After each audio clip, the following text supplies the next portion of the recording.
harvesting crops in America's Midwest to meet China's growing appetite for commodities such as soybeans. US agricultural exports in 2022 hit a record high, driven largely by Chinese consumption, even as diplomatic relations with the US sunk to what some describe as an all-time low. Trade experts say the relationship between two countries who generate more than a third of global economic output is shifting. In the past 4 years, if we were to look at since President Trump started the trade war, starting from trade competition to investment to technology, so those very much have contained the relationship, the differences in the relationship. Trump imposed duties on hundreds of billions of dollars of Chinese imports to try to level what he called an uneven playing field. China retaliated with tariffs on a smaller scale before the two sides reached a deal for Beijing to import more US goods to redress that trade imbalance.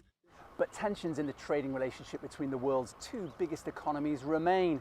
US President Joe Biden has maintained most of the Trump-era tariffs, even though the majority of companies invited to comment on a 4-year review said the duties are continuing to harm their business.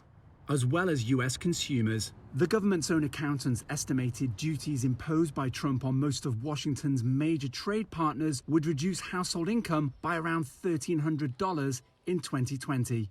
The Biden administration and some US states are now contemplating fresh restrictions for Chinese investors in areas such as tech and property. Beijing has warned this would backfire on the US economy. Owen Fairclough, CGTN, Washington.